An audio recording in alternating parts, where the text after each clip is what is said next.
Ration wrong, die soonest. Math in survival harsh. But get it wrong, and it can cost you dearly. Always follow local laws when foraging or hunting, and never eat any wild plants, berries, nuts, or mushrooms unless positively identified by an expert or field guide. Treat all water to remove pathogens, and be mindful of your body's needs. Rationing too severely can lead to dangerous conditions like dehydration or hypothermia faster than you think. Let's start by focusing on the essentials. You don't need fancy gear.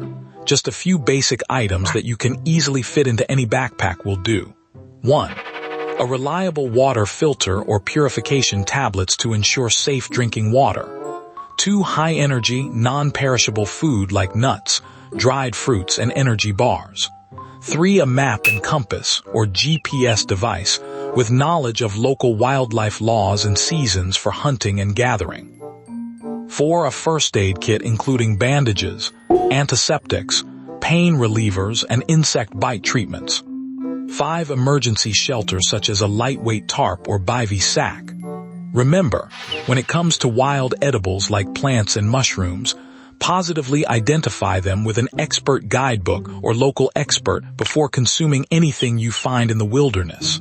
Laws regarding hunting, fishing, and trapping vary by location, so always check and comply with local regulations.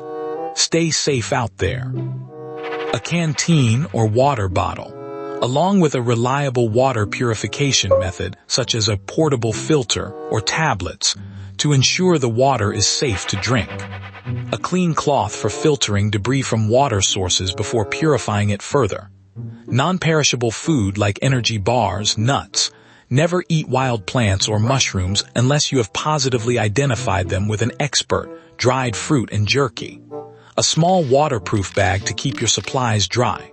Remember, hunting, trapping, and fishing are governed by local laws and seasons. Always check these before venturing into the wilderness for food. The first rule: water is your priority. Many people mistakenly prioritize finding food over securing clean drinking water. Remember, you can survive for weeks without food, but only days without water. Always ensure a reliable source of safe drinking water before focusing on obtaining food. Step 1. Find a reliable water source. Rivers, streams, and lakes are obvious choices. If none are available, look for signs of damp soil or green vegetation that indicate moisture beneath the surface. Remember, you must drink at least 2 liters of clean water every day to stay hydrated in moderate conditions. You'll need even more in extreme heat or cold. Always purify your water before drinking to avoid illness from pathogens. Step 2. Filter your water. Pour it through a clean cloth several times to remove any visible particles. If you have purification tablets or a portable water filter, use them now. Don't drink untreated surface water without proper treatment. It can contain harmful pathogens and make you seriously ill. Remember, it's crucial to purify all collected water before drinking to avoid health risks. Here's the crucial part: rationing.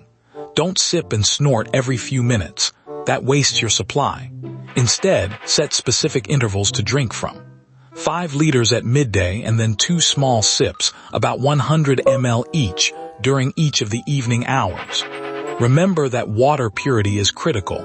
Always purify any collected water before drinking to avoid pathogens. Also, ensure you follow local laws regarding hunting, fishing, and foraging if you need to supplement your food supply. Now for food. Non-perishable items are best.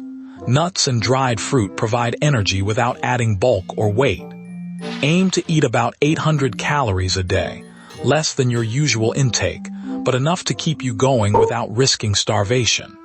It's crucial not to overeat, as many people mistakenly consume too much too quickly, burning through their food reserves in days instead of stretching them for weeks. Remember, if foraging or hunting wild edibles and game, positively identify all plants and animals with an expert guide, and adhere strictly to local laws regarding seasons and licenses. Step 3. Plan your meals carefully. Start with 1 energy bar in the morning and another at night. Between these, space out small portions of nuts and dried fruit throughout the day to maintain energy levels without unnecessary calorie loss. Eating more than 800 calories a day may deplete your food rations too quickly. It's crucial to ration resources wisely while ensuring you get enough nutrition for survival until rescue arrives. Remember, always prioritize finding or purifying water, as dehydration is a critical risk in any survival situation. Step 4. Stay dry. Water can seep through fabrics or condense from mist on cold nights, posing risks for hypothermia and illness if you become wet. Store your water in a sealed container inside a waterproof bag. If it's raining, collect drops with any available containers, but always filter and purify the water before drinking to avoid pathogens. Never let your supplies get soaked. They're your lifeline. Now, you need to find shelter if the temperature drops below 50 degrees Fahrenheit, 10 degrees Celsius, at night. A simple lean-to or debris hut works well. Use branches and leaves for insulation against cold winds. Most people make this mistake. They think a cave or overhang is safe when it's wet inside, but moisture can lead to hypothermia. Always ensure your shelter keeps you dry and protected from the elements. Remember, trapping, hunting, and fishing are governed by local laws and seasons, so only use these methods if permitted in your area. Step 5. Build your shelter in a place with natural cover, but avoid deep brush where you might get lost searching for firewood. Look for deadfall. It's easier to gather and lighter to carry than live branches. Keep your fire small, under 6 inches high, and ensure there are no flammable materials nearby. Remember, always check local laws before setting any traps or snares, and only consume wild plants after positively identifying them with a field guide or expert. Fire is crucial for warmth and signaling. It also helps purify water by boiling it vigorously for at least 1 minute to kill pathogens. Use dry tinder like bark or dry grass to start the fire, then add smaller sticks followed by larger logs. Most people struggle here. They use wet wood, which doesn't burn properly and wastes your limited fuel supply. Always ensure you have a reliable source of dry materials and avoid using green or damp wood for burning, as it can produce harmful smoke and is inefficient for staying warm and conserving energy. Remember to check local laws regarding fire making in any area before starting a fire. Step 6. Gather firewood methodically. Start with small twigs, gradually moving up to branches that fit in your arms. Stack it neatly near your shelter so you don't waste time searching for more when you're cold and tired. Don't forget, if you have a lighter or matches, carry them safely in a waterproof container. Always prioritize finding dry wood for kindling, as wet wood can be hard to ignite and may not provide enough heat.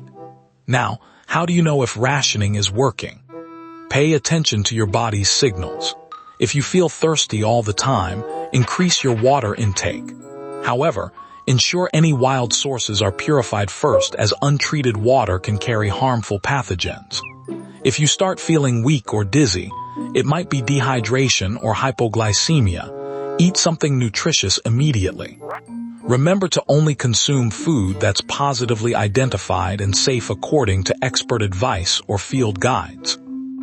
If you're shivering uncontrollably, add more insulation to your shelter to prevent hypothermia. Always follow local laws and seasons for any resource gathering like firewood, and never assume anything in nature is edible without proper verification. If your supplies are running low and rescue isn't imminent, it's crucial to adjust your survival strategy. Ration what remains carefully and look for natural sources of sustenance, but never eat any wild plant, berry, nut, or mushroom unless you can positively identify them with an expert guide or field manual. Never rely on folklore tests like the universal edibility test, as they're unreliable and potentially dangerous. Remember to purify all water from uncertain sources, and always check local laws regarding foraging and hunting before taking any action. Look for alternative water sources like collecting dew from plants early in the morning and purifying it before drinking. Hunt small game if you have basic survival gear and skills, adhering to local laws and seasons. Forage for edible plants but never eat anything without positively identifying it with an expert or a trusted field guide to avoid poisoning yourself. Remember, this is educational only. Always verify plant and animal IDs with an expert, follow local regulations, and never eat anything you can't 100% identify. Stay dry, stay hydrated, stay fed. These steps save lives when the clock ticks out in days, not hours. When your primary supplies start dwindling, it's crucial to ration what you have left carefully. Here's how. Start by assessing your remaining food and water supplies. Determine exactly how much of each you have. If you're low on both, cut back gradually but safely. For example, if you usually drink a full canteen every day, start drinking half the canteen to stretch it out, but make sure to purify any collected water first to avoid illness. Always check local laws and seasons before foraging or catching additional supplies in the wild. And never consume anything without positively identifying it with an expert guide or field manual. If you need to find more food, look for nuts like acorns or walnuts. Crush them and soak in water overnight to remove bitterness, though note that positive identification of edible species with a field guide or expert is crucial before consumption. Collect insects like grubs or crickets. They're high in protein, but make sure you identify them as safe first using reliable resources, and never eat anything uncertain. Avoid mushrooms unless you can positively identify them as non-toxic with absolute certainty, as deadly lookalikes are common. Foraging is key, but be cautious. Learn how to identify common edible plants like cattails, dandelions, and wild berries before you need them, but never consume any plant unless it's positively identified by a reliable field guide or expert. Always check for signs of toxicity. Some plants cause rashes or other issues when touched or eaten. Never eat something if you're unsure. Better safe than sorry. Remember, always seek professional verification for any wild food before consuming. Water is equally critical. Dew collection works well in the morning. Soak a bandana in dew, squeeze it into your canteen, but purify the water first to avoid illness. Look for natural water sources like streams or ponds, but always purify before drinking. Tomorrow on the Survival Files, set a fish trap in a tidal creek.